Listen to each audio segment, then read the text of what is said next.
이제 우리가 만들어가야 할 새로운 종단의 모습은 종도들의 뜻을 여법하게 모아서 운영하는 합의와 소통의 종단, 투명성을 바탕으로 종도들에게 신뢰받는 종단이어야 합니다.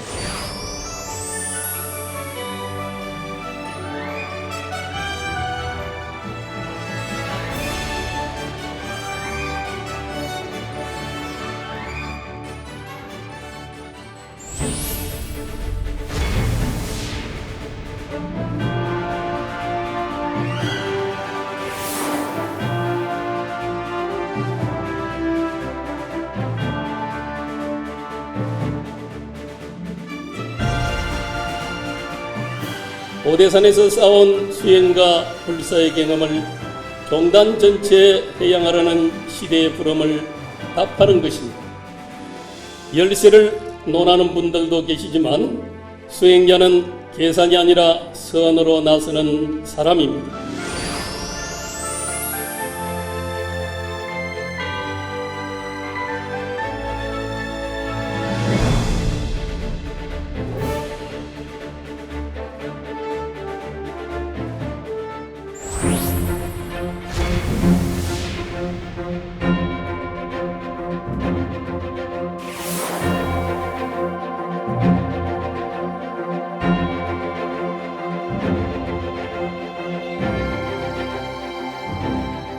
지난 시간의 경험을 바탕으로 시행착오 없이 종단을 이끌 저의 경험과 역량이 필요한 시점이기에 저는 다시 한번 개인을 내려놓고 종단을 위해 헌신하겠습니다.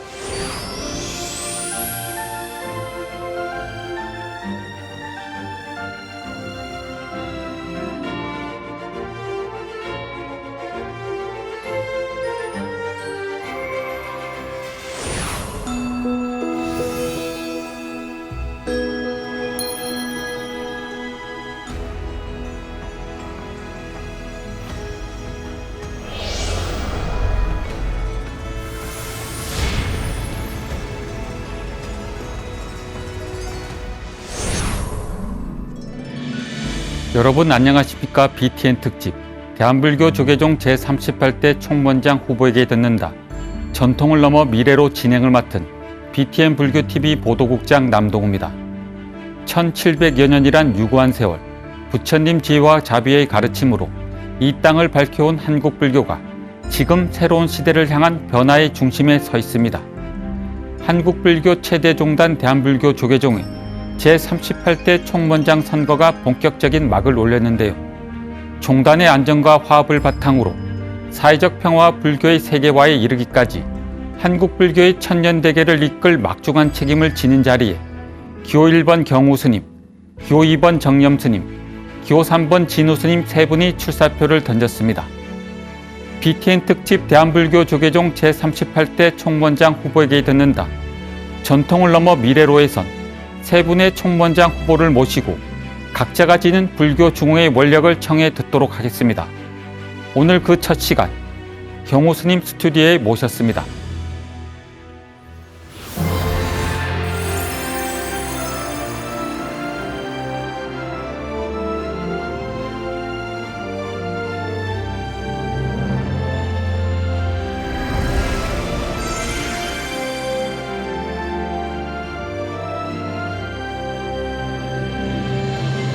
스님 안녕하십니까? 먼저 시청자분들을 위해서 인사 말씀 모두 발언 부탁드리겠습니다. 안녕하십니까. 반갑습니다. 저는 대한불교 조계종 38대 총무원장 후보 경우입니다. 이렇게 방송국에 와서 이렇게 처음 녹화를 하다 보니까 좀 긴장이 되는데 실수하더라도 우리 시청자님들이 좀 많이 양해해 주시기 바랍니다. 네, 인사 말씀하고 모두 발언 잘 들었습니다. 저희들은 선우사 예불을 통해서 스님의 모습을 자주 뵀었는데 스님께서 BTN 스튜디오 나오신 건 처음이신가요? 네, 지금 BTN 스튜디오는 처음인데요. 와보니까 이렇게 반가운 마음이 듭니다. 또 이렇게 바쁘게 돌아가는 그 보도국의 열기가 느껴지기도 합니다. 네. 일반 방송사와 달리 BTN 불교 TV는 무상사가 있는 부처님 도량입니다. 무상사 부처님께 인사를 드리면서 어떤 마음이셨습니까? 늘 부처님 그 예경할 때는 지극한 마음 또 하심의 마음으로 했습니다. 근데 여기에 한 가지 더 보태서 아무래도 지금 선거운동 기간 중이다 보니까 간절함이 더했던 것 같습니다. 네, 제38대 총무원장 선거에 출마하시면서 오늘날 이 시대가 한국 불교에 던지는 질문이 결코 가볍지 않기 때문에 이 자리에 섰다. 이렇게 말씀하셨습니다. 한국 불교의 과제 무엇이라고 생각하십니까? 지금 한국 불교는 지역 소멸 또 인구 절벽이라는 사회적인 현상 그리고 전 세계적인 탈종교 위기 속에서 길을 찾지 못하고 있는 것 같습니다. 박제화된 불교라든가 상품화된 불교, 수행가풍의 혼란과 탈종교 위기 속에서 길을 찾지 못하고 있다 이렇게 생각되고요. 그러나 정작 우리의 모습은 어떤가? 시대는 하루가 다르게 변하는데 변화와 발전이 없습니다. 사회의 목탁 역할을 해야 할 종교가 사회보다 오히려 뒤처지고 끌려가는 모습으로 비춰지면은 안 된다 생각했습니다. 기존의 간성화된 모습을 버리고 다르게 변해보자, 바꿔보자는 의지와 실천이 절실히 필요한 때라고 생각됩니다. 네, 스님 말씀 잘 들었습니다. 또 스님께서는 불교 대도약의 시대, 교구와 함께 열겠다. 또 이렇게 말씀하셨습니다. 교구를 가장 중요시하고 제일 먼저 내세운 이유 궁금합니다. 교구가 살아야 우리 종단이 살 수 있고 또 현장이 살아야 우리 불교가 산다는 제 평소 생각, 소신을 이렇게 압축해서 한 말입니다. 종단 중앙행정기관에서도 살아봤고 제가 또 교구본사와 말사에서도 살아본 제 경험으로 비춰볼 때 지금 우리에게 가장 절실한 것은 지역에서 열심히 움직이는 작은 사찰들과 또 현장에서 묵묵히 활동하는 스님들에 대한 지원입니다. 종단에 등록된 사찰이 한 3천여 개 정도 되는데 그 먹고 살만한 사찰이 과연 몇이나 될까 그런 생각도 해보고요. 그 종단 정치나 자리 다툼과는 일절 상관없이 순수한 포교 원력, 전법 원력으로 어렵고 힘들어도 제자리를 빛내는 스님들이 과연 언제까지 지치지 않을 수 있을까? 다른 무엇보다도 교구와 현장이 살아나야 하는 이유입니다. 교구와 현장이 종단 운영의 중심이 돼야지만 우리 종단의 자립과 혁신, 지속 가능한 발전이 가능하리라 생각됩니다. 예, 금방 교구 본사와 말사의 경험 말씀해 주셨는데 스님께서는 선사 주지를 10여 년 이상 재직하면서 교구의 가치 누구보다 잘 알 것 같습니다. 가장 시급하게 개선해야 될 문제점 어떤 것들이 있다고 보십니까? 종단 운영의 기본이 되는 승가 공동체 회복이라고 생각합니다. 스님들이 혼자 절에서 생활하는 이른바 독사리 사찰이 늘어나고 사찰은 점점 더 양극화됨에 따라서 승가 공동체가 붕괴되는 악순환이 되고 있습니다. 그 저변에는 노후 불안과 사찰 사유화 등의 문제가 뿌리 깊게 자리 잡고 있고요. 스님들의 기본적인 의식주와 의료비를 지원하는 승려복지, 사찰 재정 투명화를 통한 양극화 해소 등이 시급하다고 생각합니다. 네, 스님께서는 선운사를 전통과 현대를 잇는 문화 도량이자 수행과 포교의 도량으로 일구하셨습니다. 그 중에 가장 큰 성과를 꼽는다면 어떤 게 있을까요? 선운사 주지 소임을 보면서 10여 년 동안 현장에서 많은 어려움들을 봐왔고 그 과정에서 실질적인 해결책을 찾았다고 생각합니다. 농어촌이 대부분인 24교구는 재정적으로는 넉넉하지 않고 또 그래서 더 사찰 재정을 투명화할 필요가 있다고 느꼈습니다. 그래서 주지 부임 후에 모든 그 사찰들에 대한 실사를 추진했고 거기에서 확충된 재정을 교군의 수행과 포교 기반으로 다지는 데 썼습니다. 대중 공의를 거쳐서 공동 재정의 모델도 구현을 했고요. 그 결과 기존 예산으로 불가능했던 고창읍 불교회관과 전주 신도시 포교당을 건립할 수 있었습니다. 자립이 어려운 말사도 지원을 했고 늘어난 예산은 승가 복지에도 쓰이고 있습니다. 이런 부분이 제게 있어서는 가장 큰 보람이 아닐까 생각합니다. 예, 재정 투명화를 통해서 여러 가지 불사를 많이 하셨군요.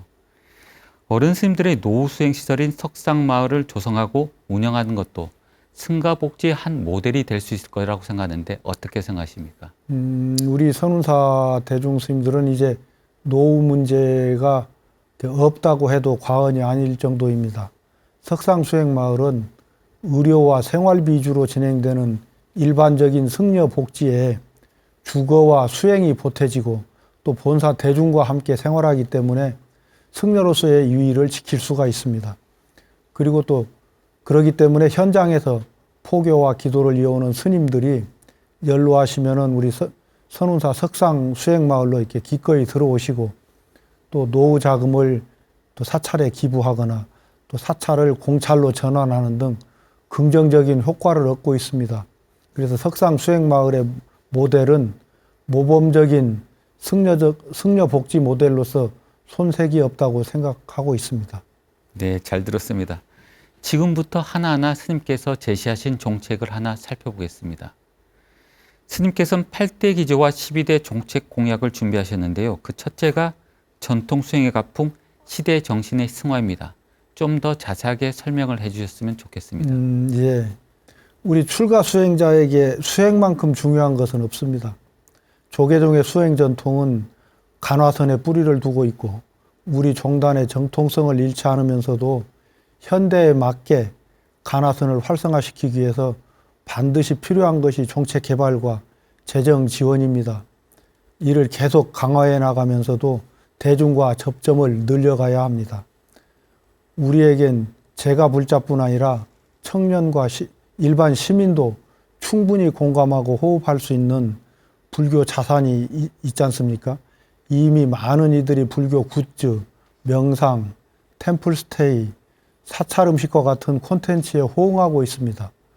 불교 박람회와 연등회가 좋은 예일 것입니다. 불교 문화와 시민들이 만나고 소통할 수 있는 기회를 늘리고 세계인이 주목하는 한국의 전통 문화이자 문화 축제로 성장시켜 나갈 것입니다. 네. 두 번째 기조가 앞서 말씀하신 교구와 관련한 부분입니다.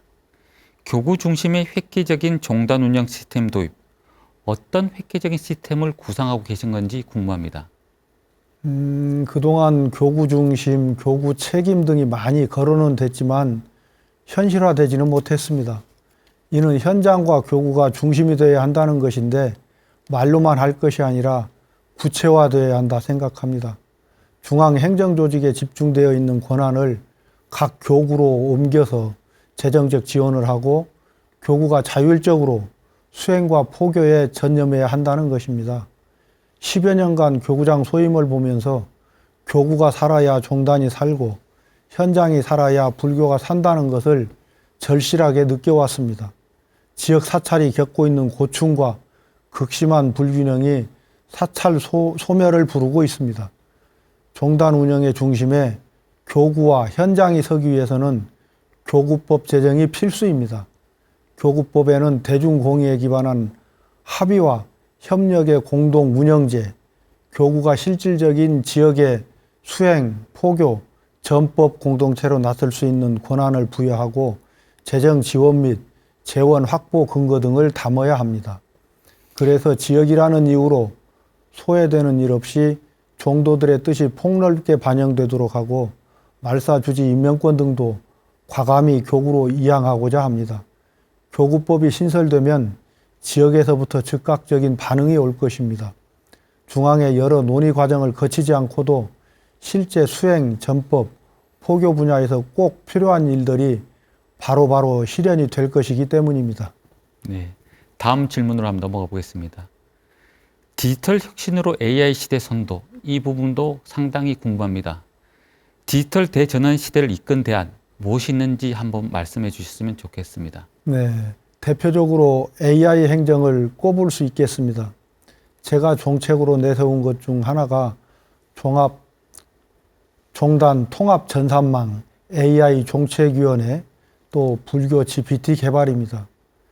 지금은 가속을 넘어서 초가속의 시대라고 합니다. 챗 GPT 등장 이후 지금까지 인공지능 발전은 하루가 다르게 발전하고 있습니다. 전방위적으로 기술 발전 속도가 상상을 초월합니다. 우리 종단은 늦은 감이 좀 없지 않습니다. 지금부터라도 AI 행정을 시작해야 합니다. 부담은 우리 중앙 조직이 질 것이고 특히 중앙 종무기관과 지역 사찰 간 통합 AI 행정 플랫폼을 구축한다면 원스톱 행정 서비스가 가능해질 것이라고 생각합니다. 이를 통해서 사찰과 기관의 중복 업무를 줄이고 업무 효율과 비용 절감을 극대화할 수 있을 것입니다. 여기서부터 디지털 대전환은 시작된다고 생각합니다. 네, AI 시대 통합 플랫폼 구축 상당히 귀에 잘 들리는 것 같습니다. 네 번째가 불교 문화 르네상스 실현인데요. 스님께서는 선운사를 문화도량으로 가꾼 경험이 아마 유효할 것 같습니다. 어떤 구상을 하고 계십니까? K불교의 세계화가 답이 될 수 있겠다 생각합니다. 문화의 중심에는 사람이 있습니다. 그 가수 방탄소년단 개개인 한 명이 국내외로 수천 수만 명을 움직이는 시대입니다. 세계적으로 사랑받고 있는 K불교도 마찬가지입니다. 그래서 연등회, 템플스테이, 사찰 음식, 불교 박람회, 불교 크리에이터 등이 글로벌 무대에 제대로 서고 제대로 대우받기 위해서는 전문 인력 양성이 먼저입니다. 그래서 제 슬로건이 대도약의 시대인데요. 이를 함께 이끌어갈 새 시대, 새 전문가를 길러내기 위해서 체계적인 교육과 맞춤형 환경을 조성하는 것이 먼저라고 생각합니다. 종책집에 보시면은 불교 웹툰, 영상 크리에이터 지원, 아울러서 명상 템플스테이 확대, UN 배삭데이 등 국제불교 행사 유치, 또 국제포교대학원 설립, K명상 세계화 프로젝트 등 구체적인 종책을 담아내고 있습니다. 예, 금방 스님께서 말씀하신 종책, 이건 아마 BTN 불교TV하고도 아마 많이 협력할 수 있을 것 같습니다. 다음 기조가 불교 속의 국민, 국민 속의 불교인데요. 국민들이 생각하는 불교는 어떤 모습이어야 한다고 생각하십니까? 올곧은 출가 정신이 살아있는 종단, 또 사회적 역할을 다하고 그래서 국민들 마음에 항상 함께하는 불교여야 된다고 생각합니다. 급격한 사회 변화와 환경의 변화라는 엄중한 현실이 우리 앞에 있습니다. 때문에 우리 종단은 결코 현실에 안주해서는 안 됩니다. 한국 불교 조계종의 자긍심인 전통 수행을 지켜나가면서도 뿌리를 더욱 깊이 내리고 종단의 시스템을 적극적으로 변화를 주어서 국민들의 삶 속으로 다가가려 노력해야 합니다. 시대를 선도하는 한국 불교, 그것이 우리 종도들이 기대하는 바이자 국민들이 기대하는 바라고 생각합니다. 네. 여섯 번째 기조가 청년은 꿈꾸고 불교는 세계로입니다. 인재 양성에 대한 원을 세우신 것 같은데 인재 양성은 어떻게 하실 계획이신지 말씀해 주셨으면 좋겠습니다. 작금의 우리 한국 사회를 살아가는 청년들의 가장 큰 걱정거리는 불안정입니다. 주거 불안정, 고용 불안정 등이 우리 청년 세대들을 옥죄해 오고 있는데 불안정에 시달리는 이들에게 우리 종교는 안정, 정서적 평온함을 줘야 함에도 현실은 그렇지 못합니다. 청년 세대에게 종교는 필수가 아닌 선택이고 그보다 못하면 쓸데없는 집단으로 여겨지기도 합니다. 그럴수록 더 청년 세대의 일상으로 들어가야 한다고 생각합니다. 불교에 호감을 갖는 청년의 숫자는 늘고 있습니다. 그 호기심을 매개로 청년 세대를 위한 전법과 포교 반경을 넓혀가야 합니다. 무료로 템플스테이를 지원한다든지 고민 상담 기회를 적극적으로 늘린다든지 하는 것 등인데요. AI 기반의 청년 포교 플랫폼을 구축하고 또 동국대와 대불련을 연계한 대학생 포교 활성화를 지원하는 제가 이야기하는 그 청년 맞춤형 포교는 이런 것들입니다. 네, 잘 들었습니다. 일곱 번째 기조가 세상에는 부처님 법, 승가에는 든든한 복지입니다. 스님께서 생각하시는 승가 복지 정책 어떤 것들을 구상하고 계시는지 말씀해 주시죠. 네, 건강과 노후에 대한 불안은 우리 종단의 근간이 되는 승가 공동체를 흔들고 개인의 심리적 고통을 야기하는 가장 큰 문제이기도 합니다. 평생 수행의 버팀목이 되겠다는 제 종책은 그 근본 문제를 해결하는 구체적 시스템과 지원 체계에 있다고 봅니다. 권역별로 승려 전문 요양 수행원을 설치하고 또 수행연금, 건강검진을 확대할 생각입니다. 또 다비를 국가무형문화유산으로 지정하는 일에도 힘써야겠습니다. 그야말로 출가에서 열반까지 책임지는 행정 시스템 서비스 구축이 그 답이 될 것입니다. 네, 출가에서 열반까지 이런 시스템을 다 구축하려면 아마 재정적인 부분도 한번 필요할 것 같습니다.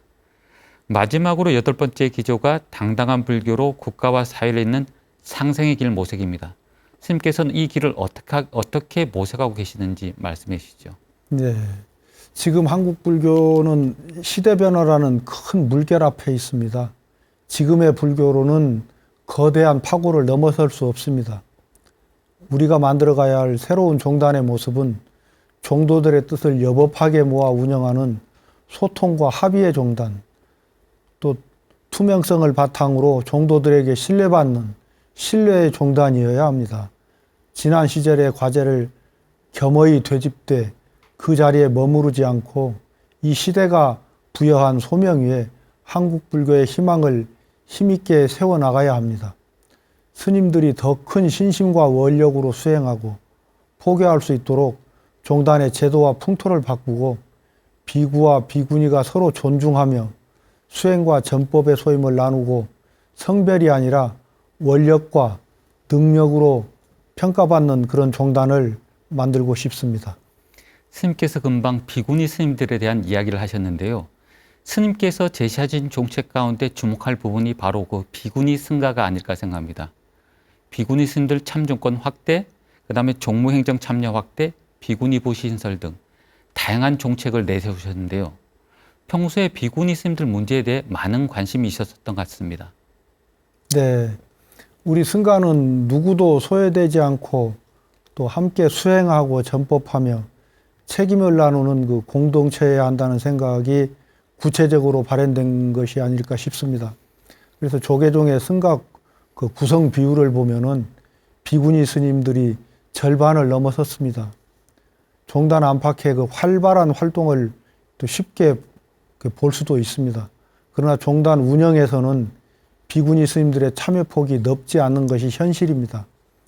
이를 극복하기 위해서는 비구니 스님들을 위한 차별적인 종법령과 제도를 개선해서 성별이 아니라 능력과 원력으로 평가받도록 해야 합니다. 이를 바탕으로 평등한 승가 공동체 구현에 나선다면은 비구, 비구니가 서로 존중하는 분위기를 조성도 앞당겨질 것이라고 생각합니다. 네, 차별을 없애기 위해서는 종원종법을 비롯해서 여러 가지 법령도 같이 개선이 돼야 된다. 이 말씀을 알겠습니다. 그리고 현장 중심의 전법 체계를 구축해서 종단위원을 확장하겠다. 지금 우리 사회가 초고령화 사회에 접어들면서 지역 소멸 위기까지 대두되고 있습니다. 이 부분에 대한 대안은 무엇이라고 생각하십니까? 네, 많이 느끼고 있습니다. 사실 지방 소멸이라든가 인구 절벽의 현상이 심각한 상태입니다.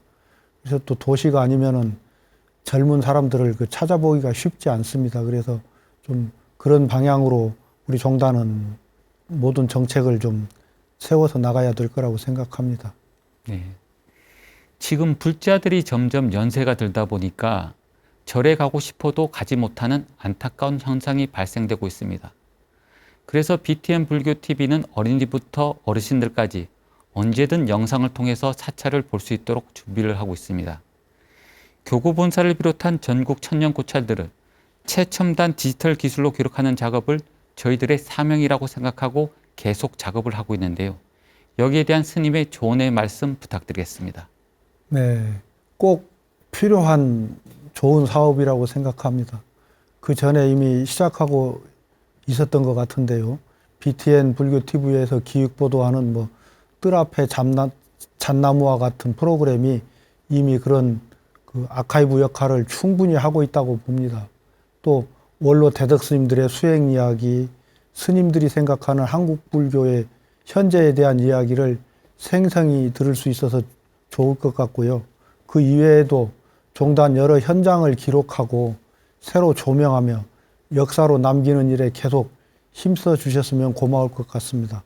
그렇게 꼭 말하고 싶은 것이 있었는데 우리 불교 언론인들 여러분들 이 어려운 그런 환경 속에서도 이렇게 참 고생들이 많다, 그런 격려의 말씀을 드리고 싶었습니다. 네, 격려의 말씀 감사드립니다. 스님께서는 한국 불교의 미래를 위해서 전법의 길을 걸어오셨습니다. 총무원장 당선 여부를 떠나서 한국 불교의 미래를 위해 이루고 싶은 발언이 있다면 어떤 게 있는지 소개를 해주시죠. 생명과 공감, 배려와 존중이 함께하는 사회가 되었으면 좋겠고요. 그 중심에 우리 종단이, 우리 한국 불교가 있었으면 좋겠습니다.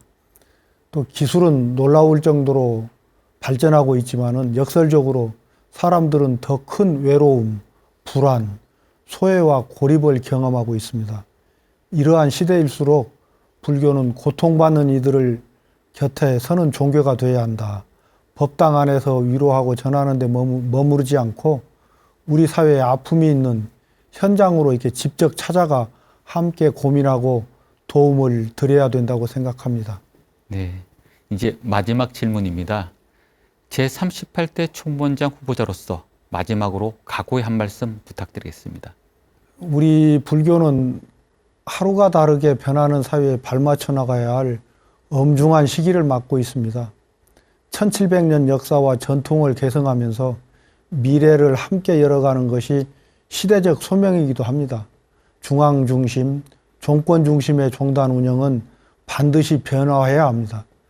출가 수행자로서의 본래 면목을 되찾아야 하며 현장에서 발레 뜨는 스님들을 제대로 대우해야 합니다. 많은 종도들이 지금의 모습은 결코 희망적이지 않다고 생각하고 있습니다. 그래서 변화해야 한다는 것을 알면서도 나서지 못할 뿐입니다. 그래서 저는 그런 고리를 끊고 많은 종도들이 갈망하는 변화의 물결을 반드시 이루어내도록 하겠습니다. 네, 오늘 함께 해주셔서 감사합니다. 지금까지 제38대 대한불교 조계종 총무원장 선거 기호 1번 경우스님 모시고 출마의 변과 정책에 대한 이야기 청해 들었습니다. 한국 불교의 전통을 잇고 미래를 열어갈 새로운 총무원장에 과연 어느 분이 선출될지 한국불교 대표방송 BTN과 함께 끝까지 지켜봐 주시기 바랍니다.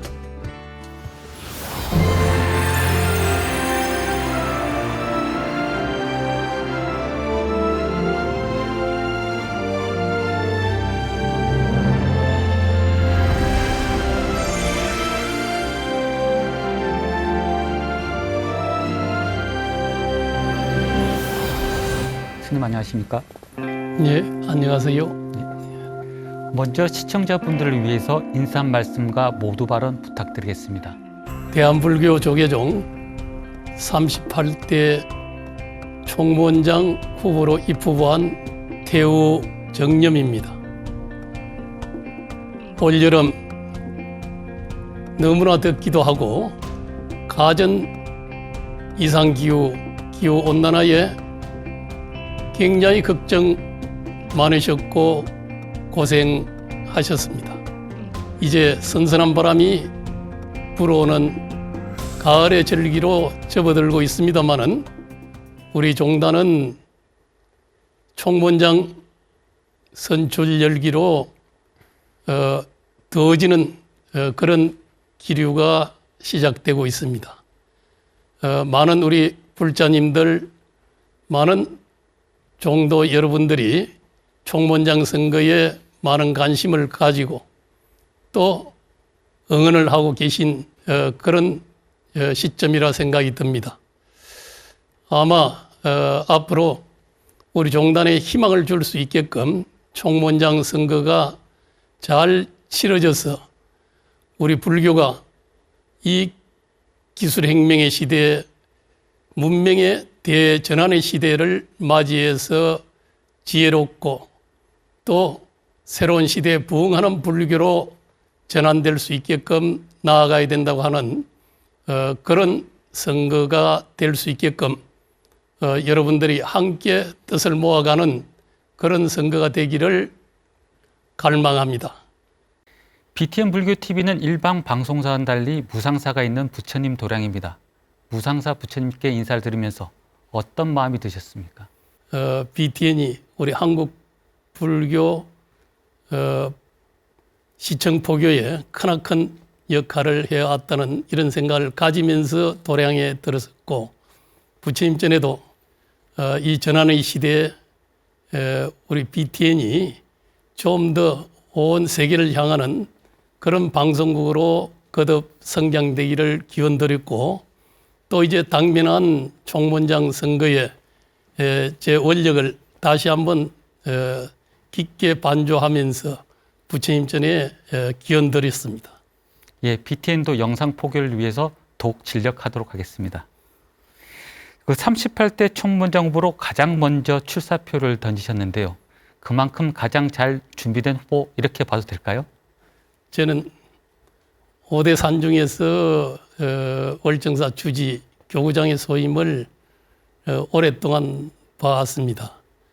아마 그 소임 보는 내용들이 교구는 이제 교육, 또 수행, 또 전법, 문화, 사회적인 역할, 또 불사, 다양한 일들을 종합적으로 이 현장에서 실현해내는 그런 소임이 주지고 또 교구장의 소임이지 않습니까?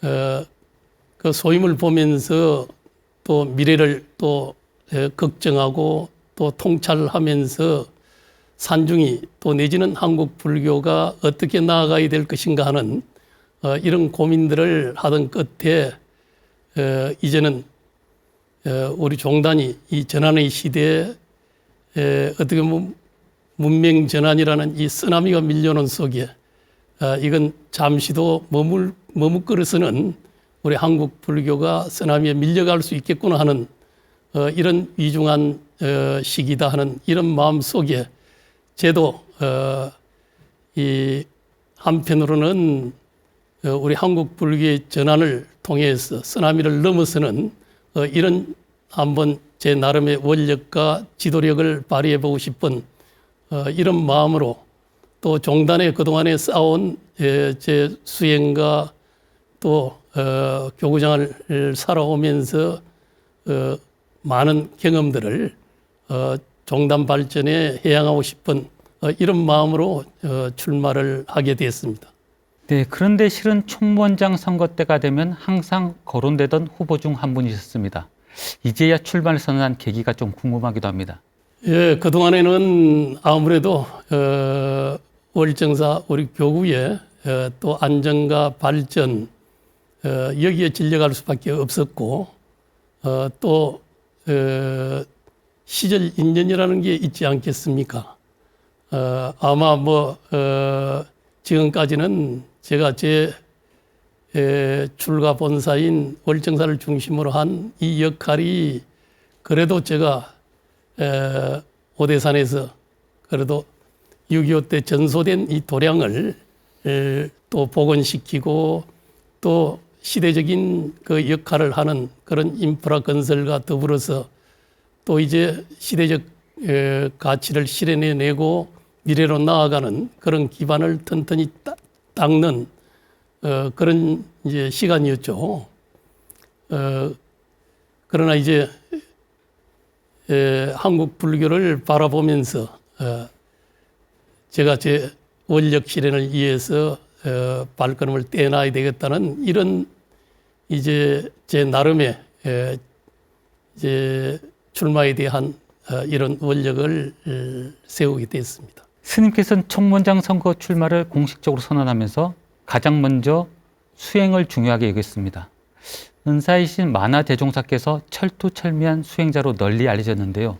역시 은사 스님의 영향이라고 봐도 될까요? 예, 그렇습니다. 5대 산중은 건세 조계종 창종의 종정을 지내신 이 하남 중원 대종사의 그런 수행 가풍이 전승이 되고 또 탄화 스님의 그런 교학과 더불어서 또 열린 이 보살행의 실현 또 이제 세상을 바라보는 성각적인 이런 이제 큰 스님의 그런 모습 또 만화 스님의 6.25 이후 5대 산중을 복원하기 위해서 그 원력적인 삶을 지내면서 그러면서 수행과 이 사변의 일이 둘이 아니라고 하는 이런 가풍을 저는 느끼면서 성장해 왔고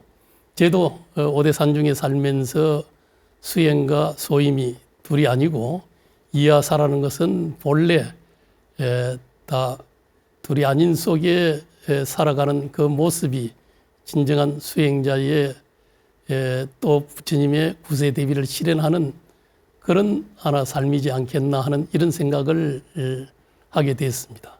네, 오대산의 수행각풍 잘 들었습니다. 스님의 공약 중 하나 특징이 연임하지 않겠다 이런 겁니다. 총무원장 단임제를 내세운 이유도 좀 궁금한데요. 총무원장 단임제는 뭐 여러 가지 이제 설랑설레가 있기는 합니다만은 저는 또 한편 순수한 마음으로 우리 종단의 폐단이 이제 연임을 하면서 여러 가지 어려운 부작용을 낳게 되고 종단이 그야말로 큰 부작용 속에서 재임을 또 실패하거나 해온 이제 그런 하나 이 건세의 역사가 있잖아요. 그건 또 한편 이 중임 재임할 수 있는 이런 제도 속에 원장이 되면은 재임을 위해서 물론 일의 연속 성상 재임이 필요하다고도 하는 그런 견해들이 있기는 하지만은 그러나 이제 과도하게 이제 재임을 위해서 여러 가지 정치적인 또 그걸 위한 교구나 또 사찰 또 종회 이런 정치 구조들이 굉장히 왜곡되고 또 거기서 남는 이 부작용 또 여러 가지 이 종풍의 손실 이런 것들을 갖다 이제 저는 보면서 연임은 과도한 하나 이게 이 권력 구조가 형성이 되면은 그러면은 우리 종단은 수행 교단이잖아요. 또 이 수행과 법을 존중히 여기는 이런 가풍이 형성돼야 수행 교단으로서의 그런 종풍을 잘 개성해 갈 수 있지. 권력이 비대화되고 과도해지면은 이제 수행 가풍이나 또 법이 도리어 권력에 종속화되는 이런 현상들이 이제 많이 나타나고 있다고 저는 판단이 되고 그러다 보면은 모든 분들이 아마 권력지향적이고 또 중앙중심적으로 또 그렇게 입신을 하기 위해서 노력하는 이런 우리 이 종단의 이 현황적 모습 속에서 그러면은 과도하게 세속화되고 또 왜곡되는 이런 현상 종풍이 저해되는 이걸 방지하기 위해서 저는 단임을 특히 이야기하게 된 것입니다. 스님께서는 5대 종책을 제시하셨는데요. 지금부터 하나하나 좀 짚어보겠습니다. 예. 먼저 수행으로 신뢰를 세우는 종단부터 살펴보겠습니다. 청정한 수행을 종단 운영의 절대적 기준으로 되돌려놓겠다. 이렇게 선포하셨는데 어떤 의미인지 좀 자세하게 설명 부탁드립니다. 수행을 통해서 또 수행 교단을 잘 하나 종풍을 선양하기 위해서 교육도 또 내지는 이 전법도 또 이 문화도 결국 수행 정신을 어떻게 하나 문화로서 표현해내는가 하는 이런 측면이 또 있는 거죠. 그리고 복지도 모든 게 다 이 수행 종풍을 선양하고 또 아마 이 시대적인 또 이 이제 수행을 충분하게 이 대중화시킬 수 있는 이런 길, 그 기반은 전통적인 수행 종품을 기반으로 해서 시대적 언어로 또 시대적 종품을 이제 이끌어낼 때 그것이 이 시대에 함께 호흡하면서 아마 이 시대에 우리 종단이 또 우리 조계종이 시대의 구원자가 되고 또 사피로서 역할을 다해갈 수 있다는 그런 생각을 했습니다. 그럼 다음으로 공의로 함께하는 결정한 종단, 이것도 제시하셨는데 이건 어떤 의미인지 자세하게 좀 설명 부탁드립니다. 예, 그건 뭐 당연히 이제 공의가 집약될 수 있는 이런 종단이 돼야 된다. 그건 뭐 우리 전통적으로는 대중공사라는 것도 이제 적어도 4명 이상을 다 이 대중이라 이렇게 이야기할 수 있잖아요.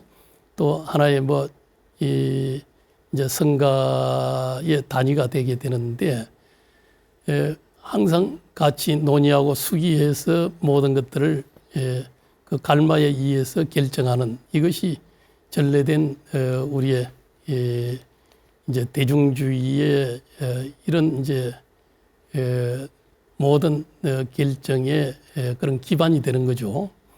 그래서 누구라도 참여해서 자기의 이 발언권을 가지는 이런 갈마 제도가 부처님 당시부터 지금까지 이어져 오는 것이고, 오늘날은 전체 어떤 교단이 하나의 성가 형태로 이루어져 있기 때문에 결국 이제 종도를 대표하는 대의적 이런 기관으로서의 종회가 있게 되고, 또 전체를 대표하는 또 종무원장을 또 이제 모시게 되는 이런 형태의 이 권력 구조인데, 그러나 그 대표를 선임하는 여기도 좀 더 대중이 참여할 수 있어야 되고, 또 이제 종회나 여기에 그래도 이제 좀 민의가 충분히 이 반영이 될 수 있는 것, 종론을 모아서 해소하는 기관이기도 하고, 또 종회가 종도를 대표해서 권력을 견제하고 감시하고 또 입법을 또 시대에 걸맞게끔 그렇게 입법 활동을 해가는 진정한 대의기관으로서의 그 역할을 잘 해가야 되는 거죠. 사부 대중에게 열린 모바일 AI 대중공사 플랫폼 구축, 상당히 파격적인 제안 같습니다. 그런데 현실적으로 가능한 방안까지 좀 구상을 좀 하셨는가요? 예, 그건 뭐 AI 시대는 충분하게 그건 뭐 큰 이제 물론 뭐 예산의 문제일 수밖에 없는데, 그건 뭐 여러 가지 기술적인 문제도 있기는 하겠지만은 지금 AI의 수준이 다 어떤 것도 다 이제 아마 구현해낼 수 있는 이런 시대로 나아가고 있잖아요. 특히 이 AI 시대에는 이게 더 분절화되고 또 개인화되어가는 이런 문화가 깊어져 갈 수밖에 없잖아요. 그렇기 때문에 좀 대중은 더 유리될 수 있고, 이래서 이제 디지털 AI 이 대중공사 플랫폼을 이걸 개설함으로 해서 종도가 그나마도 함께 참여할 수 있는, 지금은 직접 뭐 몸으로 참여하기가 쉽지 않은 시대잖아요. 자기의 의사나 이런 것들이 좋은 아이디어도 좋고 또 종단에 대한 비판적 관점도 좋고, 또 내지는 이제 종단은 그걸 통해서 또 성찰의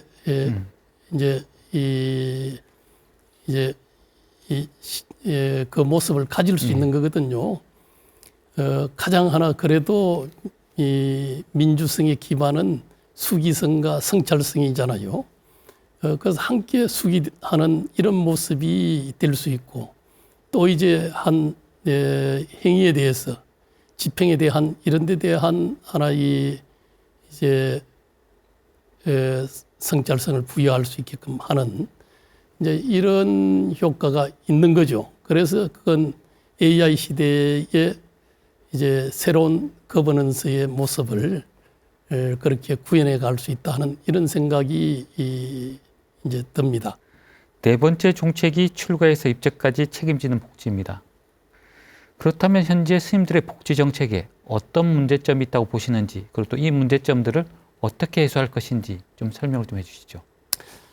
예, 저는 월정사에서 나름 이제 대중이 출가부터 입적까지 이런 이제 전 출가 생애를 그래도 이제 복지라는 개념 속에서 그렇게 이제 가야 된다고 하는 이런 생각으로 뭐 출가, 그다음에 이제 학업, 또 내지는 수행, 또 여러 가지 사회적 역할, 또 이제 이 노후 뭐 이런 것들을 두루 잘 교구가 받쳐주고 또 수용하고 이렇게 가야 된다는 이런 생각을 했거든요. 그래야만이 이제 이 수행자로서의 그런 이제 안정감을 가질 수 있고 또 프라이드를 가질 수 있고 또 이제 건강이 좋지 않다든지 뭐 이럴 때는 충분하게 의료복지가 다 전액으로 다 이렇게 이제 지급이 되고 또 치료를 잘 할 수 있는 이런 환경과 여건을 만들어줘야 된다는 이런 생각을 가졌고요. 그래야 이제 어떤 것도 다 교단에 헌신적으로 살아갈 수 있는 또 원력적으로 살아갈 수 있는 또 자기가 그래도 가치를 실현하면서 일생 또 삶의 의미를 구현하는 이제 이런 수행자의 삶을 살아갈 수 있는 가장 기본은 복지다. 그래야 이게 출가도 그렇고 또 내지는 뭐 우리 종풍을 선양하는 데도 가장 기본이 된다. 또 마지막 다섯 번째 종책이 인공지능에 관한 것인데요. AI 시대 치유의 중심이 되는 불교, 이건 어떤 건지 좀 설명 부탁드리겠습니다. 모든 것은 AI를 통해서 이 답을 얻게 되고 또 AI를 활용해야만이 효율성이 높아지기 때문에 결국 AI 없이는 이 사회 구조나 모든 현상들을 잘 하나의 끌어가기가 이게 쉽지 않게 돼 있다. 그래서 이 AI에 종속화되는 이런 세상 속에 AI 윤리는 절대적으로 또한 필요하다. 왜? AI에 지배당하는 사회는 결국 인간의 이 존엄이 상실될 수밖에 없고 인간성이 저하되고 또 이제 그에 따라서 또 AI 활용은 이제 왜곡돼서 군사적으로도 활용되고 상업적으로도 활용되고 또 여타의 아마 인간의 탐진치를 더 극대화시키는 일로 AI가 사용되기 때문에 결국 이 AI 시대의 문명의 한계가 도래할 수 있다. 또 AI를 한편으로는 잘 활용함으로 해서 효율성이 높아져서 우리 인간이 할 일이 별로 없어진다고 이렇게 이제 바라보는 측면이 있는데 그러면 인간은 뭘 해야 될 건가 하는 이런 문제까지 다 지금 염려되어지고 있잖아요. 그러나 이제 이제 AI 시대에 그런 하나 이 AI를 활용하는 이 윤리성의 문제가 가장 중요하다. 그러나 이제 우리 종교는 이 AI 시대에 그래도 윤리성을 제공하고 AI가 인간의 존엄을 잘 지켜갈 수 있는 이런 역할을 깊게 해 가야 된다는 이것이 이 시대 또 우리 종교에 주어진 그런 이 종교의 역할이다 하는 이런 생각을 해보게 됩니다. 오대산 자연명상마을 운비의 경험을 전국 교구본사로 확산시키겠다 이렇게 말씀하셨는데 오대산 자연명상마을 운비 경험 좀 설명을 좀 해주시죠. 예, 오대산 자연명상마을은 아마 우리 불교계의 최초로 이제 일반인들을 위한 이제 치유 문화를 산중이 이제 수용한 거죠. 어떻게 보면 산중이 가지고 있는 여러 가지 자연 환경 이걸 그래도 세상 속에 해양하는 일이거든요. 특히 이 시대적으로 정신병리 현상이 많을 수밖에 없고 또 그와 더불어서 이제 명상이라는 기법을 활용해서 마음 치유나 마음 평온 또 스트레스 해소 이런 이제 영역이 높아질 수밖에 없잖아요. 그래서 저는 그냥 자연 명상말을 한 것은 그 명상말이 지니고 있는 자연적 환경과 더불어서 거기서 이제 명상을 또 잘 지도해내고 또 동호인들이 많은 동호인들이 와서 명상 치유를 할 수 있는 이런 공간을 제공해 주는 거죠. 물론 우리의 이 조계종의 종풍을 가나선을 중심으로 한 이런 프로그램도 함께 있기는 합니다만은 그러나 대체적으로 지금 치유의 시대에는 거기에 부합되는 컨텐츠들이 이 프로그램이 많이 다양하게 생산돼 있기 때문에 누구라도 와서 자기가 하는 그런 이제 이 프로그램 내지는 이 버전을 가지고 그게 와서 수행할 수 있게끔 이제 이런 이제 장소의 제공도 되고 또 한편 이제 본인들이 또 우리가 제공하는 프로그램에 참여하면은 참여할 수도 있고 하는 이런 이제 이 자연명상 마을의 내용을 가지고 있습니다. 월정사하면 오대산 자연명상마을 옴비도 유명하지만 오대산 문화축전도 아주 유명합니다. 오대산 문화축전을 전국적으로 확산하기 위한 방안이 좀 있을까요? 그동안에 이제 우리 불교계에도 뭐 문화축전이나 이런 것들이 이제 사찰들이 많이 시도를 해왔죠. 그러지만은 그게 지속성을 가지지를 못한 이제 이런 경향성이 높아졌는데 그건 그 산중이 가지고 있는 그 정체성을 잘 현대적으로 잘 흉복합화 내지는 새로운 재해석을 해서 현대인들에 걸맞게끔 잘 구현을 해줘야 되는 거죠. 그건 뭐 쉼 없이 그 산중의 하나 정체성을 중심으로 해서 또 시대적 문화를 잘 하나 이게 융합하고 이렇게 해서 불교 정신을 잘 구현하는 산중의 또 스토리를 잘 지금 시대적 언어로서 재구성해내는 일들 뭐 이런 것들을 쉼없이 고민해 가면은 저는 의미 있게 문화축제 축전을 잘 이끌어갈 수 있다 하는 이런 생각도 해보게 됩니다. 옛 사람들이 자신의 역사를 후대에 남기기 위해 각고의 노력을 한 결과가 조선왕조실록각이라면 BTN 불교TV는 한국 불교의 역사를 가장 아름다운 영상으로 남기고 있습니다. 전국 교구본사를 비롯한 수많은 천년 고찰들을 최고의 디지털 기술로 기록하는 작업이 저희의 사명이라고 생각하고 있는데요. 여기에 대한 스님의 견해 한 말씀 부탁드리겠습니다. 예, 뭐든지 이제 역사는 이 기록으로 남아야 되잖아요. 영상, 이 시대적으로는 영상으로 남기든 또 어떠한 또 이 기록 또 디지털로 남길 필요가 있는 거죠. 우리 BTN도 마찬가지일 겁니다.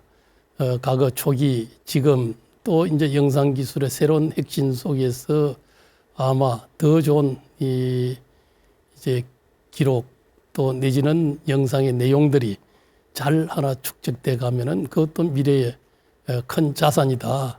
모든 것은 다 그 시대 시점 따라서 다 지나가는 거기 때문에 남기지 않으면은 역사는 다 묻혀버리고 말잖아요. 그런 측면에서 조선왕조실록도 오대산에 다 환지본처해서 국립박물관에 이제 시켰지만은 저는 그것도 뿌듯한 이 자부심으로 그렇게 생각하고요. 산중에 그래도 산중이 또 지켜오고 보장해 왔던 그 이 문화유산을 그래도 일본으로부터 반환받고 또 산중으로 돌아오게 했고 또 그것이 여러 대중에게 다 국민들에게 충분히 이 관람과 체험을 할 수 있는 이런 공간으로 거듭나게 한 일은 저는 굉장히 이 자부심이 있습니다.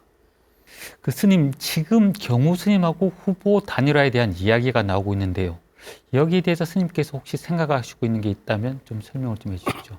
아마 우리가 쉽게 표현하면은 여권을 상대로 야권은 분열되면은 이건 뭐 선거를 갖다 그래도 승리로 이끌기가 쉽지 않다는 이런 건 뭐 당연한 이제 관점이잖아요. 그래서 최대한도 우리가 그래도 지향하는 바가 또 비슷하다 생각하고 또 그걸 좁혀가고 이렇게 하면서 단일화의 길로 잘 나아갈 수 있게끔 이제 노력을 다해가자 하는 이런 합의 속에서 이 각오는 있습니다. 그것이 원만하게 또 함께 잘 이루어질 수 있으면 더없이 종도들에게 새로운 희망을 줄 수 있고 또 현재 이 한국 불교 위기에 처한 한국 불교 이것을 새 희망으로 만들어내는 그런 중요한 일이 단일화에 있다는 이런 생각도 함께 합니다. 네, 그럼 스님 마지막 질문 하나 드리겠습니다. 제38대 대한불교 조계종 총무원장 선거 출마자로서 마지막으로 각오의 한 말씀 부탁드리겠습니다. 문명의 대전환 속에 한편 한국 불교는 위기에 서 있다. 모든 종교가 다 어려움을 겪을 수밖에 없는 그런 시대적 상황이지만은 우리 한국 불교는 더욱이나 AI 시대로 나아가는 이제 전환 속에 정말 우리의 모습이 전환되지 않으면은 한국 불교는 5년, 10년 이후에는 엄청난 이제 하석화 해체의 길을 가지 않을 수 없다. 지금 우리가 구태의연하게 이런 지금 우리 종단 또 우리 사찰 이런 것들을 좀 안일하게 바라보면은 정말 미래는 없다는 생각이 들어서 저는 절박한 마음으로 이 원장 후보에 입후보를 하게 됐고 그건 우리 종도들이 정말 미래를 향해서 좋은 후보를 어떤 후보를 선택해야 될 것인가 하는 이런 컨센서스를 이거 만들어주면 좋겠다. 또 아마 모든 관점 다 내려놓고 정말 미래를 향한 그런 관점의 후보를 선택해 주기를 저는 바람하지 않습니다. 예. 네, 스님 감사합니다. 지금까지 제38대 대한불교 조계종 총무원장 선거 기호 2번 정념 스님 모시고 출마의 변과 종책에 대한 이야기 들어봤습니다. 함께해 주신 여러분 고맙습니다. 스님 감사합니다. 감사합니다.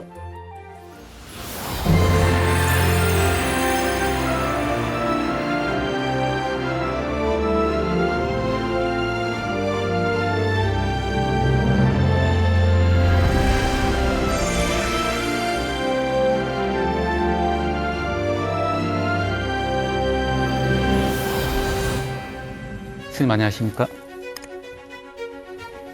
먼저 시청자들을 위해서 인사 말씀과 모두 발언 부탁드립니다. 예, 국민 여러분 그리고 전국에 계신 불자 여러분 또 우리 사부대중 여러분 안녕하십니까? 제37대 총무원장을 역임하고 다시 제38대 총무원장을 이어갈 수 있도록 그렇게 마음을 내어서 국민 여러분과 불자 여러분께 인사를 올립니다. 그동안 우리 국민은 여러 가지 국가적인 그런 상황들이 좋지 않은 그런 시절을 지나면서 여러 가지 이제 불편과 또 스트레스 그리고 트라우마까지 겪을 정도로 많은 정신적인 고통을 당해왔습니다.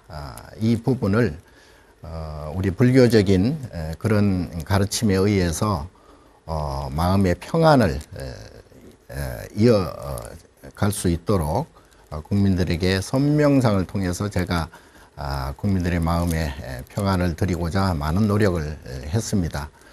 그리고 또 지금 현재 그 선명상을 통해서 많은 사람들이 마음의 안정을 찾고 또 평안을 유지하는데 많은 도움이 되었다고 생각합니다.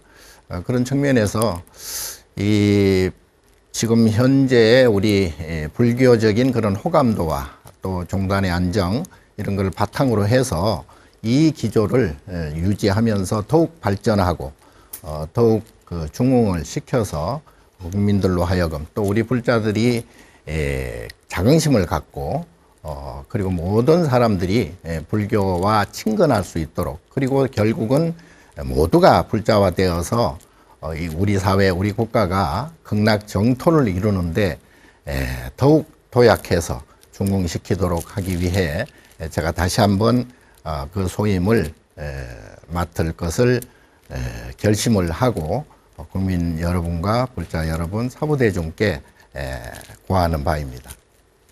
네, 인사 말씀과 모두 발언 잘 들었습니다.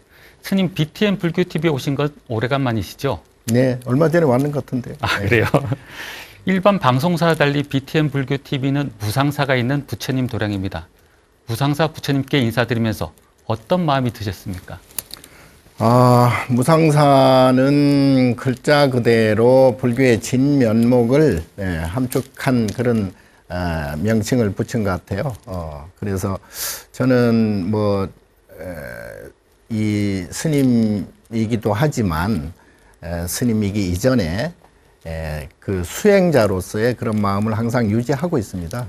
그래서 무상사 하면 뭔가 이 수행자적인 그런 근본으로 돌아가는 그런 느낌을 항상 받고 부처님께 그런 일념으로 방아착하는 마음으로 그렇게 삼배를 올렸습니다. 제37대 총무원장에 이어 제38대 총무원장 선거에 도전하셨습니다. 출마 선언문에서도 수많은 선택과 결정 앞에서 고뇌했다, 이런 표현을 하셨는데요. 총무원장에 한 번 더 도전하게 되신 결정적인 계기가 있을까요? 정말 개인적으로는 이거는 다시 하기는 좀 힘들다, 이제 그런 생각을 하기도 했습니다. 이제 그런데 지금 제 개인적인 그런 관점이겠지만 아까도 말씀드렸다시피 우리가 지금 불교가 전 사회적으로 국민적으로 굉장히 그 신뢰도 받고 호감을 받고 있잖아요. 근데 이것을 깨서는 안 되겠다. 물론 다른 훌륭한 스님들께서 잘 하시겠지만 그래도 저 높아심으로 볼 때는 아무리 좋은 것도 그것을 이렇게 바꾸는 시점에서는 뭔가 좀 위험한 것을 감수해야 되거든요. 그래서 이것은 그래가지고는 안 되겠다. 이 지금의 불교적인 그러한 국민적 신뢰와 호감을 그래도 그걸 잘 유지를 시키려면 제가 부족하나마 제가 했던 일을 더욱 완성시키기 위해서는 제가 좀 더 소임을 개인적인 그러한 어려움을 내려놓고서라도 종단을 위해서, 우리 불교를 위해서, 한국 사회를 위해서 다시 한번 제가 하는 것이 가장 좋겠다는 그런 이제 결심을 했습니다. 출마를 선언하시면서 공의와 공감, 공심이라는 세 가지 키워드를 말씀하셨습니다. 각각 어떤 의미가 담겨 있는지 설명을 부탁드립니다. 그 모든 각자의 생각과 모든 그 각자의 마음을 제가 일단은 알아야 될 거 아니에요. 그러니까 10분의 사람이 있으면 10분의 그 마음이 어떤 것인지, 어떤 생각을 갖고 계신지, 그거를 충분히 이제 제가 이제 알아야 되기 때문에, 그래서 그 뜻을 이제 공의적으로 일단 모아야 되겠죠. 어떤 사람이 어떤 생각을 하는지, 어떤 바람을 갖고 계시는지, 그래서 이제 그 뜻을 이제 일단 다 살펴서 모으고, 그 다음에 이제 거기에 뜻을 이제 서로 합의를 시켜야 되겠죠. 물론 이제 끝까지 이렇게 서로 부딪히는 부분도 없지 않아 있겠습니다만, 어쨌든 그거를 서로 그래도 이해할 수 있도록, 설득하고 또 거기에서 충분히 또 상대방이 또 모르는 부분에 대해서 또 알려주기도 하고 이렇게 해서 서로의 마음을 이제 공감을 통해서 그것을 이제 더 이상 잡음이 없이 또 이해할 수 있도록 그리고 또 상대도 충분히 알 수 있도록 그렇게 이제 서로 공감하는 것이 중요하다. 그래서 그러한 공감만 되면 공의를 모아서 공감이 되면 그때부터는 이제 실천을 해야 되잖아요. 이제 그거를 총무원장이 이제 주체가 돼서 이제 그거를 뭐 실천 안 하면 아무것도 되는 게 없으니까요. 그런데 실천하는 데 있어서 일단은 이제 사심을 버리고 그야말로 공심으로 공정하고 또 정의롭게 그리고 이제 공감을 얻는 것을 제대로 이제 실천을 하겠다. 이제 그래서 공의와 공감과 또 공심으로 이끌어 나가겠다. 지금까지도 그렇게 사실은 해왔습니다만 그걸 좀 더욱 잘하겠다. 그런 뜻으로 그 세 가지를 꼽았습니다. 자, 그럼 제38대 총무원장 후보로 제시하신 중점 정책에 대해 하나씩 질문을 드리겠습니다. 먼저 공의 부분에선 종무행정의 혁신을 이루겠다 이렇게 말씀하셨는데요. 선거제도 개선을 말씀하셨습니다. 한 말씀 더 부탁드리겠습니다. 아무리 좋은 제도도 이제 오래 가다 보면 그 시대에 좀 맞지 않거나 또 그 시대의 그 생각들과 공감되지 못한 부분들이 있거든요. 그래서 지금은 저도 그런 시점이라고 보고요. 그래서 선거제도는 어떻게든지 이제 뭐 바꿔야 된다. 예. 그리고 이제 그걸 종도들의 마음을 충분히 담아서 그리고 이제 어떤 그 파열음이 없는 그런 선거 제도로 전환시켜야 된다는 거는 뭐 확고하고요. 그리고 이제 뭐 공청회나 세미나나 각종 이제 또 교구나 또 우리 종회를 통해서 서로 이제 공감을 이루어야 되겠죠. 예. 그래서 가장 그 현실에 맞는 그리고 또 현재 우리 불교와 우리 종단이 처한 그러한 입장에서 가장 적절한 그러한 선거 제도를 만들어야 된다. 이제 그 부분은 제가 뭐 이렇게 하겠다 저렇게 하겠다 할 수도 없지만 또 뭐 제 개인적인 생각은 또 차치하고서라도 충분히 이제 종도의 뜻을 모아서 공감을 이루어서 반드시 그 공심으로 실천하겠다. 그렇게 말씀드리겠습니다.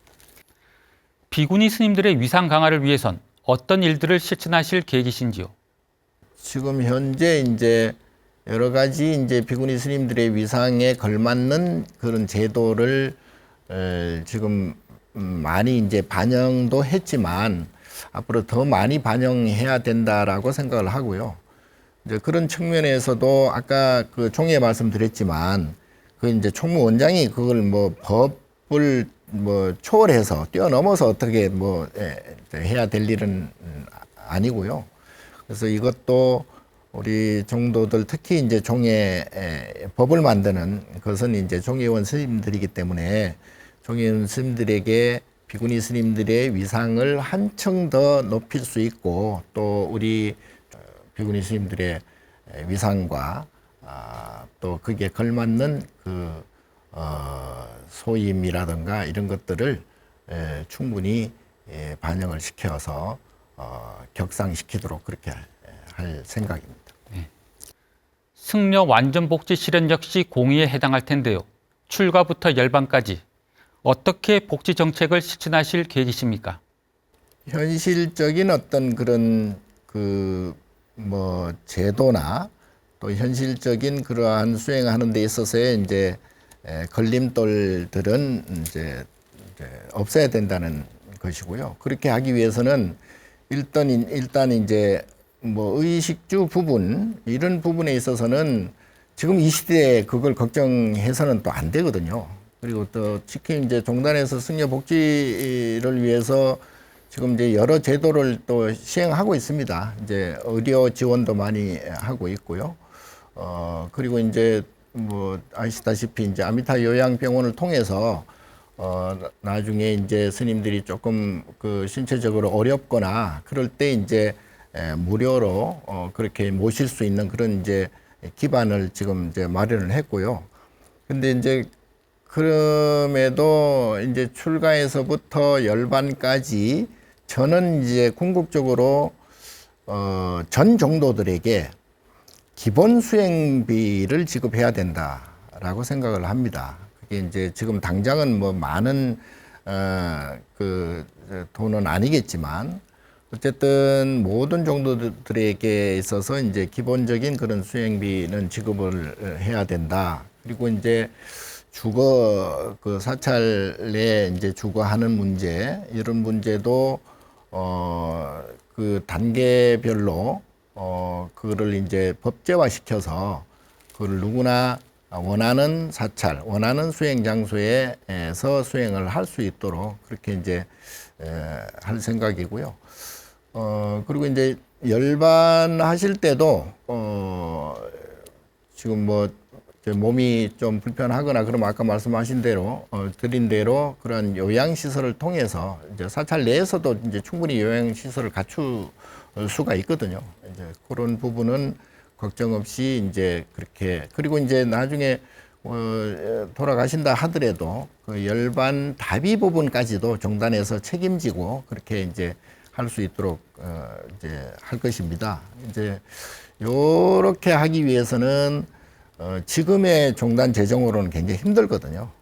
그래서 이 부분은 제가 이제 크게 두 가지로 재원을 마련하려고 합니다. 하나는 이제 기부를 통해서 기부금을 통해서 이제 그 재원을 마련을 할 것이고요. 이제 그 기부금이 지금 당장 뭐 누가 뭐 당장 기부를 하는 것은 아니지만 그렇게 하기 위해서는 이제 사회적인 신뢰가 중요하고요. 사회적인 신뢰를 얻기 위해서는 우리가 그만큼 이제 그 사회적 역할을 해줘야 되거든요.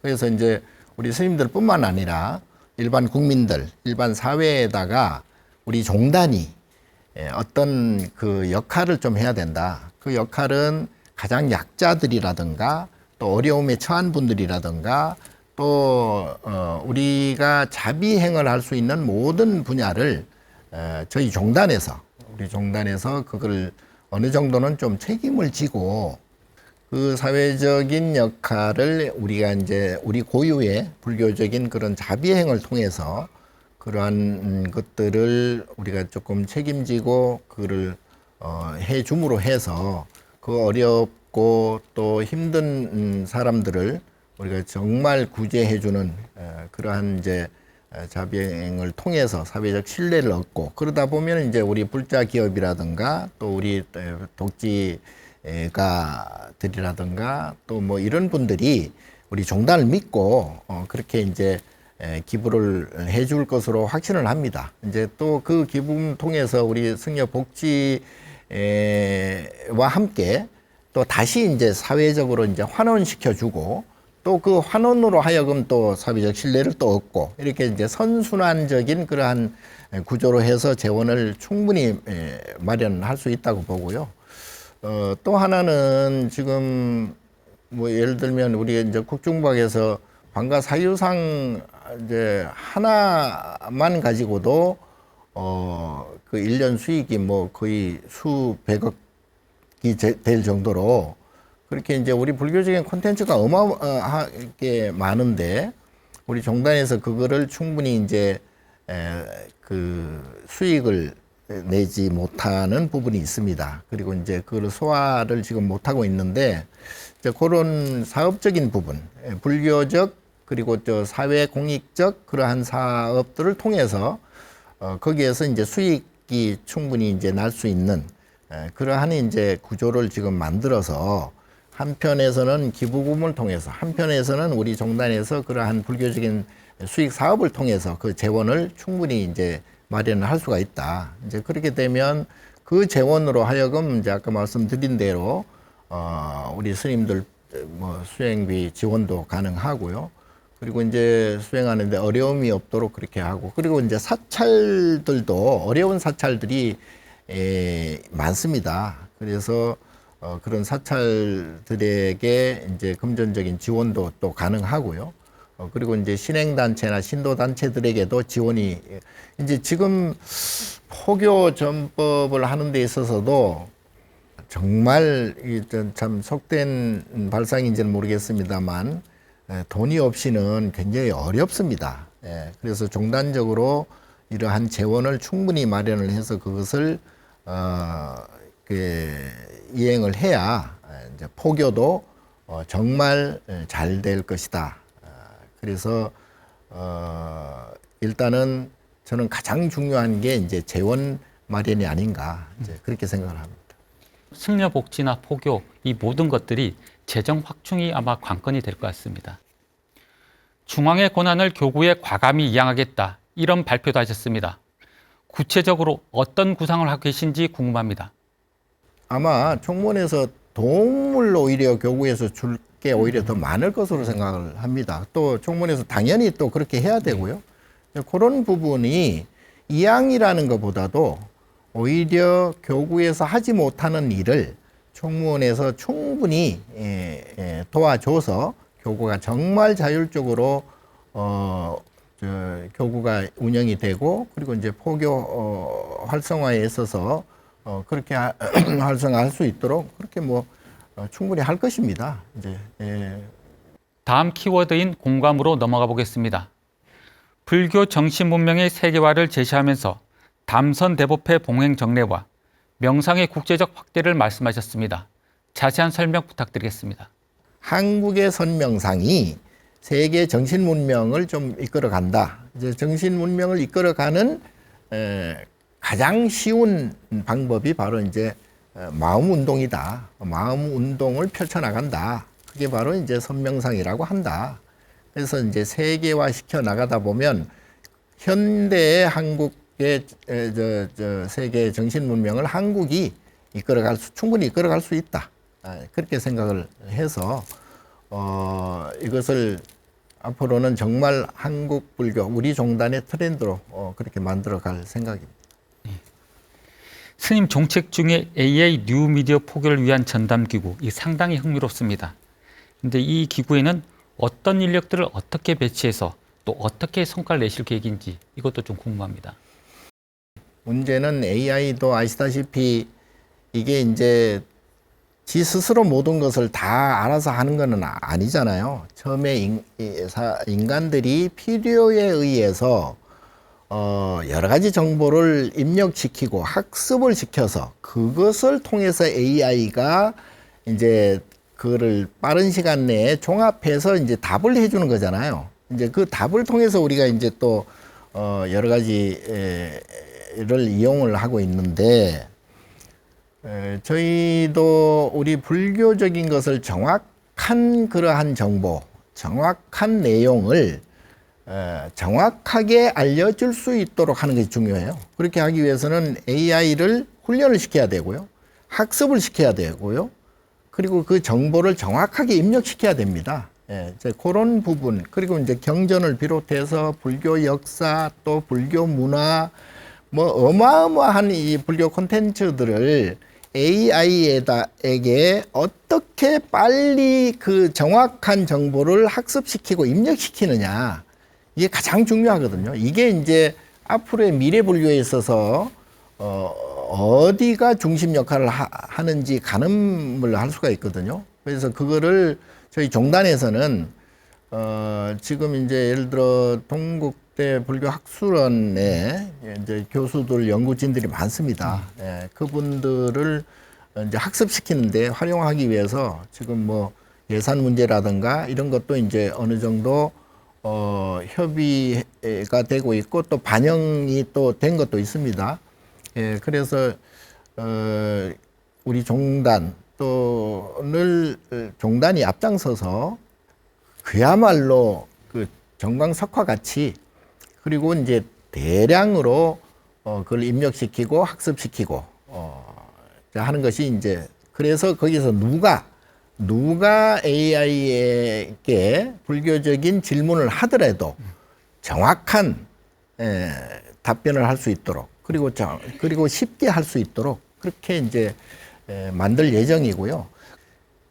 우리가 특히 우리 불자들, 특히 또 우리 수행자들이 이제 더 알아야 될 게 불교의 궁극 목적은 열반입니다. 해탈입니다. 안욕따라 삼맥삼보리거든요. 깨달음이고요. 부처되는 거거든요. 내가 부처인데 내가 부처인 줄을 아는 게 깨침이잖아요. 자, 그렇다면 깨침을 위해서는 뭘 해야 되느냐? 업을 없애야 돼요. 업이라는 게 분별이잖아요.